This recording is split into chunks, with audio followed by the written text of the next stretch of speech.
औरंगजेबाच्या कबरीवरील वादावरून राज ठाकरेंनी चांगलंच सुनावलंय। मराठ्यांना संपवायला आलेला औरंगजेब इथे गाडला असा त्या ठिकाणी बोर्ड लावा असं राज ठाकरे यावेळी म्हणाले।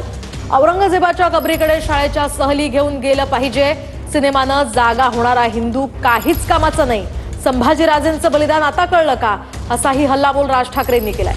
तर फडणवीस, तुमच्या हातात सुसंस्कृत राज्य आहे, चांगल्या पद्धतीनं मराठी माणसाकडे पाहणार असाल तर आमचा पाठिंबा आहे असं सुद्धा राज ठाकरे यांनी म्हटलंय।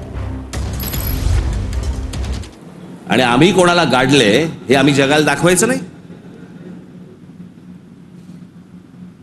खरं तर शाळेतल्या लहान लहान मुलांच्या तिकडे ट्रिप घेऊन गेल्या पाहिजेत, बसेस भरून घेऊन गेल्या पाहिजेत आणि लहान मुलांना सांगितलं पाहिजे, बाळांनो महाराजांनी याला गाडला,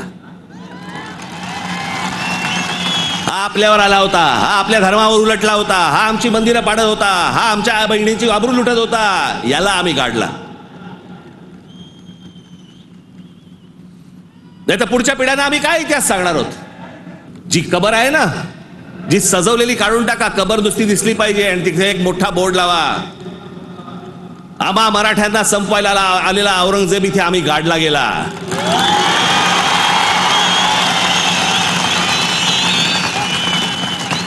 हा आमचा इतिहास।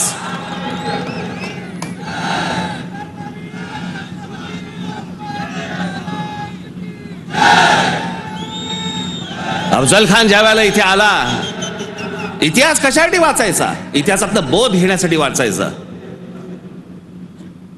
अफजल खान जेव्हा इथे आला त्यावेळेला प्रतापगडावरती मारला गेला खाली, तिथेच त्याची खाली कबर खोदली गेली, तिथेच त्याला पुरला। मराठीत एक फार अप्रतिम जो शब्द आहे ना, पुरून उरीन, तो आहे, तुला पुरीन आणि उरीन। तो जो पुरला त्याला तिकडे अफजल खानाला, तो शिवाजी महाराजांच्या होकाराशिवाय पुरला नसेल। त्याची कबर जी केली आहे ती महाराजांना विचारल्याशिवाय केली नसेल। महाराजांनी सांगितलं असेल, निश्चित करा, जगाला कळू दे कोणाला मारलाय।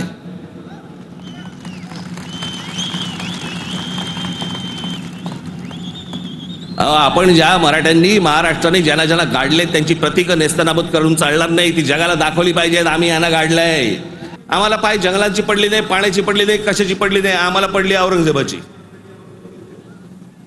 तो बसला एकटा द्राक्षाखात आणि आम्ही भांडतोय औरंगजेबाची कबर राहिली पाहिजे का उडवली पाहिजे।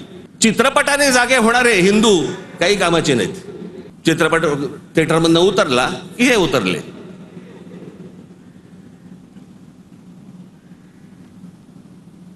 छत्रपती संभाजी महाराजांचं बलिदान तुम्हाला आता कळलं विकी कौशल मेल्यावर? अक्षय खन्ना, जे कोणी महाराष्ट्रामधले सरंजामदार होते त्यांच्या विरोधाचाच लढा होता ना शिवाजी महाराजांचा। हे सरंजामदार कोण होते? त्याला जातीत का पाहताय तुम्ही? अफजल खानाचा वकील हा कोणी कुलकर्णी नावाचा होता, ब्राह्मण होता। अफजल खानाची बोलणी करायला गेलेला छत्रपती शिवाजी महाराजांचा वकील देखील ब्राह्मणच होता। त्यावेळेला सगळीच माणसं वेगवेगळ्या लोकांकडे कामालाच होती। इतिहासातली प्रत्येक गोष्ट काही कागदावरती लिहिलेली नाहीये। त्यावेळेला त्या परिस्थितीत काय निर्णय घेतले असतील आपल्याला काय माहिती? 300-400 वर्षापूर्वीचा इतिहास, त्याच्यावरती आम्ही आज भांडतोय जातीत। मुंबईचा विमानतळ दिला अदानीनं, मग अजून कुठचा नवी मुंबईचा दिला अदानीला, मग आता पालघरचा दिला अदानीला, मग तिकडचं बंदर दिला अदानीला।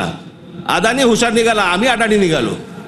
हे ज्या गोष्टी बोलतात, ज्या गोष्टी सांगतात, खरं तर माझं मत आहे, आता झाला, निवडणुका संपल्या, शिमगा झालेला आहे, होळी संपलेली आहे।